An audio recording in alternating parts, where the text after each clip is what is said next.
and welcome to my YouTube channel. I'm James Nee, a clinical social worker in Denver, Colorado, and I run a private practice called Turtle Shell Therapy. My goal is to help people feel comfortable inside and outside of their shells by talking about ways to do that.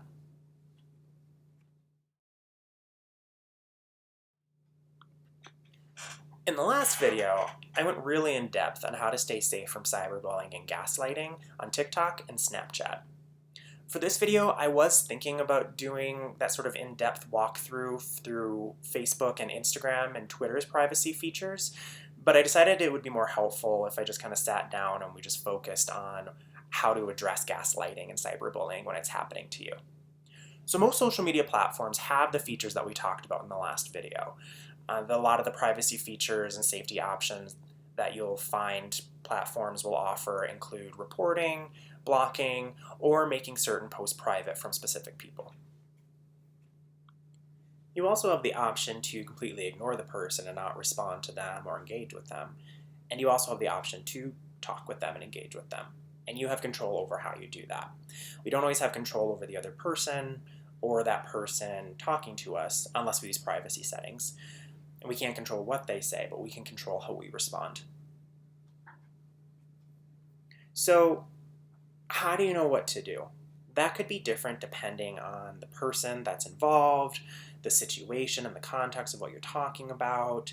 There could be a lot of different variables that you use to consider how to engage with the person who is gaslighting you or cyberbullying you. You may also just have a standard rule where you just ignore anybody like that, or block them, or maybe even delete the comment. Some people choose to do that. There's no real wrong way to go about it. But think about it as, what is the thing that is going to help your mental well-being the best? What is going to help you stay calm? Do you have the energy to engage with this person? Like I was talking about, one of the very first videos. These are all important things to consider before you make a choice. Remember, we don't have to respond right away. We do have a tendency of thinking when we see it, okay, we got to get on this and do something about it right away, but we really don't actually, especially on social media. It's really important to slow down. This is kind of going back to the very first video.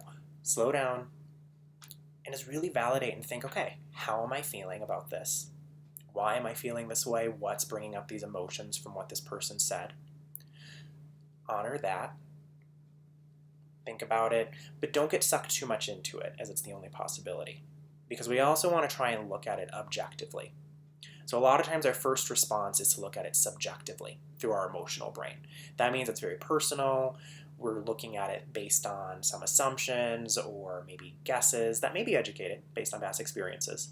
But still, we don't know for a fact. We want to slow down, regulate ourselves, get back into our logical brain so that we can look at it objectively and try to really think, okay, am I reading this correctly? And if I am, do I even need to engage with this person? Do I have the energy? And if I do, it's usually most helpful to try and stay calm while you're talking to that person. So let's talk about a few ways to do that. Okay, so before we go anywhere, let's do a little bit of neuroscience education here. So what happens when we read something that offends us or really triggers an emotional response in us? Whether that's intentional or not. So keep in mind, gaslighting is not always intentional. It can be, but it's not always. Usually, though, if it's gaslighting, there's usually a subconscious drive going on there. The person may not realize they're gaslighting, but at least subconsciously, they're trying to get you to back down, change what you're saying, agree with them. It's passive-aggressive. And not everybody always realizes when they do that. A lot of that can be part of our upbringing, our family culture, how we've experienced the professional world or even the school world based on other people, like peers or adults or coworkers, all of that. Anyway, when somebody elicits an emotional response out of you, which is what gaslighting does, a lot of what happens is we're usually kind of going at this pace. But what it does is it puts our defenses up, which then makes our brain start to work faster. It also tends to knock us out of what we call our prefrontal cortex, or our logical brain or objective mind. And we go more into our emotional brain, or our subjective mind, also known as the limbic system. And that can even take us down into the amygdala, or the survival part of our brain, which That's where fight, flight, freeze, and cling all live. So when that happens, we end up starting to go really, really, really fast. And when our minds move fast, we tend to react quickly. It's a survival tactic. It's meant for things like if we're actually being physically attacked, or if we have to get out of the way quickly, or, that sort of a thing. But in this modern world, it also comes in discussions, verbal arguments. We tend to get really fast and reactive, and we're saying more things in an aggressive way instead of an assertive way, which is what we're going for, or passive-aggressive. We're trying to hurt the other person back. So that's a good thing too. So what I'll usually do, not a good thing to try and hurt the other person back, but a good thing to keep in mind and slow down. Sorry about that. So what I usually do is I'll stop. It's hard to do this. You have to try and remember, and it takes practice. Take a deep breath down to your belly and count to 4. 1, 2, 3, 4, and exhale. Try and do that at least 3 or 4 times. While you're doing that, you're just focusing on that breath and noticing if there's any muscles that might be tense. I'm pointing at my shoulders and neck because that's usually where we feel the most tension. Maybe even in our stomach, our jaw too. If you notice that, relax. Starts to make the fidget spinner start to slow down a little bit, so we can actually just kind of look around and see, okay, what am I feeling? What is making me feel that? Now, a lot of times we tend to go into shame, and that's not helpful. Shame actually just makes us go back into our emotional brain. And the shame statements that we might say to ourselves, like, oh, I'm always so overreactive. Why do I read so much into this person? Oh, this person might not even mean that. Oh, I'm so, defensive. I'm so sensitive, all of that. So that just makes us more emotional. And then what happens is that then we either feel really bad about ourselves, or then we start to be like, well, wait a minute, actually, I'm not that bad. Maybe this person does mean that. And then next thing you know, we're typing up a bunch of insults or other ways to try and cut the person down or make them back down. And then we are also gaslighting back, which that never helps.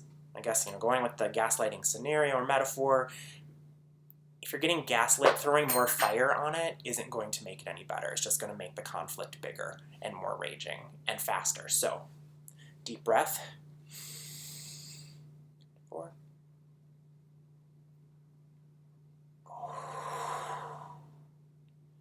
Notice any tension. Talk through, okay, how am I feeling? And it's always okay to ask other questions. If you want to engage, it's also okay to say, I don't really know what you meant. And then we can go from there. Okay, so we've slowed down, we've calmed down, we've identified, okay, this is why I'm feeling this way, this is what elicited this feeling out of me. We've established that this person is gaslighting you or is trying to cyberbully you. Okay, so we're calm, we're regulated. How do we respond? Again, what are our options? One of the things that we can do is you can't always just delete the comment. That's a feature on almost every social media platform where you can just go ahead and delete the comment from the other person. Now that can bring on its own social anxieties, like, well, what is the other person going to say? Are they going to be mad? That is all valid. That is all stuff to consider. Fast forward, it really doesn't matter at the end of the day, because if they said something rude to you and they were trying to be mean to you on your social media platform, you have every right to delete it. But true, people might say that that's rude or poor etiquette. Really, social media etiquette would say that the person shouldn't even written something offensive or rude or mean on your Facebook or social media wall in the first place. So you have every right to delete it and censor it. If you want to avoid that, what you can keep in mind, especially on Facebook, you can make certain posts private to specific people. Those 3 little dots up in the upper right-hand corner when you do a post, you can edit that and you'll see an edit privacy option. And when you make a post, you'll also see privacy as a little option up there too. And you can make it private so that, it'll have like the obvious ones like private just to your friends. But if you're already private, then only your friends can see it. But you can also get specific with certain people. So there might be certain posts that you're like, okay, I know that this specific person is not going to like this thought or opinion. I really don't want to engage in a conversation with them. You can just go ahead and set the privacy to make it so that that specific person or persons, if there's more than one person, can't see that specific post. That's at least on Facebook. I don't know if other platforms have that option. Okay, so you have that. You can also block the person. blocking is also okay. Again, some people might find that rude, but again, if it's a situation on social media where this person is attacking you, making you uncomfortable, and you feel like, you don't even have that, especially if you don't really have that close of a personal tie with them in the real world, it's okay to just go ahead and block them. When you block somebody on any of the platforms, usually what that means is you can't see them and they can't see you. They can't even find you. So it's just like you don't exist on there. They don't get a notification or anything, but if they try to find you, they won't be able to see you on the platform, so they'll figure it out. You can also report the comment. Now, reporting can kind of come with a mixed bag. It depends on the platform and the community standards. So sometimes when you report things on Facebook, Instagram, Twitter, TikTok, any of them, what could happen is if the person violated the community standards, it gets reviewed, and then that post will get taken down, and the person may suffer some consequences. They might get kicked off the platform or banned from it temporarily. If they keep making offenses like that, they might get banned permanently. There's also the possibility, though, that you'll report something, and even though to you it should seem like, well, this is gaslighting, this is bullying, or this is offensive, it may not technically go against the community standards. And that can be really frustrating then when you make the report and you get the message back saying this did not violate any community standards, and then really just nothing happens. It isn't like the other person gets a notification, so they don't know. So there's no harm in reporting, but just know that it's not always going to do what you want it to do. Okay, so that's deleting, blocking, and reporting are all good options that you can go to. And again, yeah, there may be some social ramifications to it, especially if you're close to the person outside of the virtual world. That's something too that we can talk about. I'll save that more probably for the next video when I go more in depth in like the psychology of gaslighting and cyberbullying. But a lot of these scenarios that I'm thinking of right now are probably people that you might not know very well or might not even know at all. So just keeping that in mind. Now, if it's someone at school or at work that you don't know very well and that's happening, then you might want to consider getting either like a school counselor or a supervisor involved, depending on the setting. Not to start necessarily. I think you can start with either engaging with the person or ignoring them or blocking them or any of those options. But if it escalates and it starts to feel uncomfortable and it's impacting you in the real world too, like that person's treating you differently or bullying you or gaslighting you in person, it's always okay to get a third person involved if you're not able to address the conflict or diffuse it on your own. So now let's say you decide not to block, you decide not to report, you decide not to do any of that, but you just decide to just ignore it and leave it. That is totally okay. Now, you might feel uncomfortable with it. You may think like, well, is this person going to be upset? None of that really matters depending on what the person said, especially if what they're trying to do is just upset you or try to engage you in like some sort of conflict or argument. Then it's okay to just ignore them. Now, if they say something to you in person, that's probably actually a more appropriate place to address it, to actually try and talk it out. Because like we've talked about in the first video, a lot of times when we're reading, we can't tell tone or context. And so that person may not have meant to be passive-aggressive or rude, but they also might read your response as passive-aggressive or rude, even if you're trying to just be curious or understand. You may also be writing to be passive-aggressive or rude back because you're defending yourself, and that's our natural reaction. So if you are going to ignore the person, that's okay. And you can come up with a plan on how will I address it if I'm even going to run into this person, because this may be a person you've never even met before, and then it really doesn't matter. Or it's a person that you just don't know very, very well, and you just don't address it, and then either it'll come up again, and you can talk about it in person, or you just kind of know that that person is a person that will engage with people that way. Now, if you do decide to write back to somebody, again, everything that we talked about, calm, try and stay calm.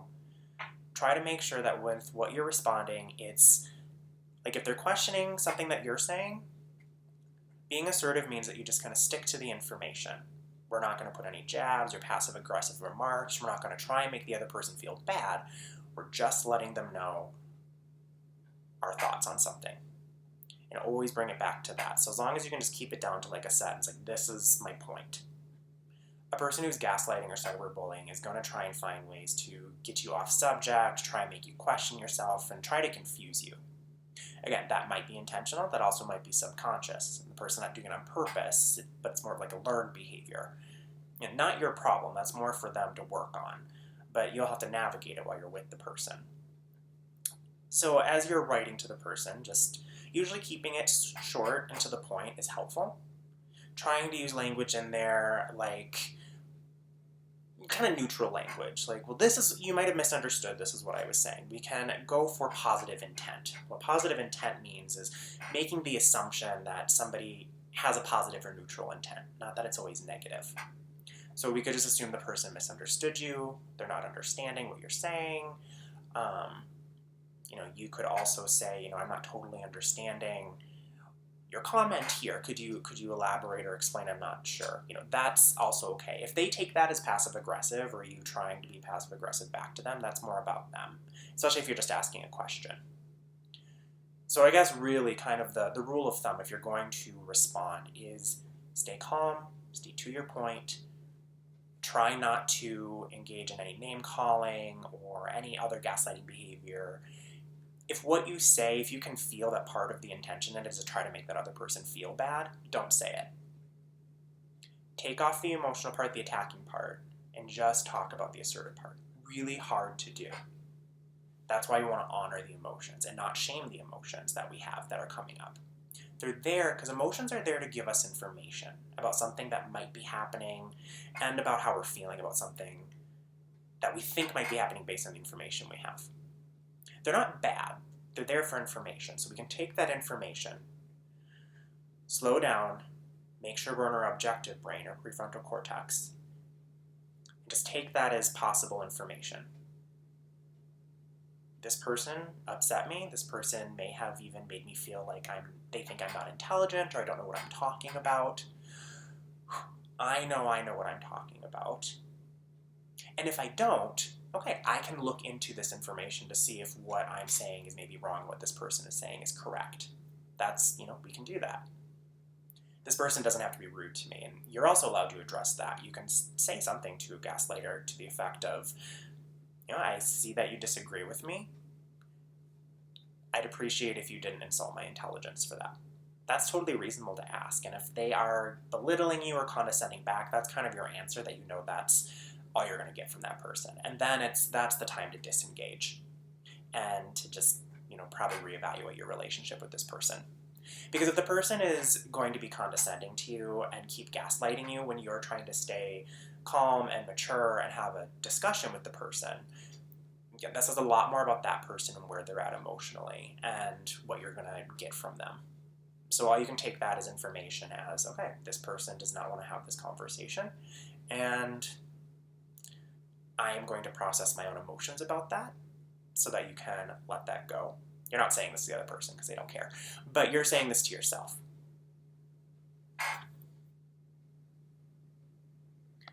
So that's all I have for today. In the description of this video, I have links to the safety centers for Facebook, Instagram, and Twitter, so you can look at those. But just remember, whenever somebody says something to you in person or on social media, and we're mostly talking about social media, but this is true in person too, you don't have to respond right away. Now, in person, there's a little bit more pressure to respond right away, but we don't always have to react. We can take a moment, take it in, and then come back to it. Okay, please like and subscribe this video if you found it helpful, and actually in the comments too, I talked a lot about some of the social consequences or kind of the social etiquettes with social media and, blocking or deleting or ignoring people and what that does when you actually know the person in person out in the real world. I'd love to hear some of your comments or some of your thoughts about why it might be scary to ignore somebody or block somebody or engage with somebody that you might know at work or at school. And what are some things that maybe you've done in the past when you have tried to set boundaries with somebody that's gaslighting you or cyberbullying you? I would just love to read those and then maybe even just kind of talk a little bit more about those in either the next video or a future video. But check me out in the next video where I'm going to talk a lot more in depth about the actual psychology of gaslighting, and just reviewing more and more about what we can do when somebody is gaslighting us or cyberbullying us. Okay, take care, everybody.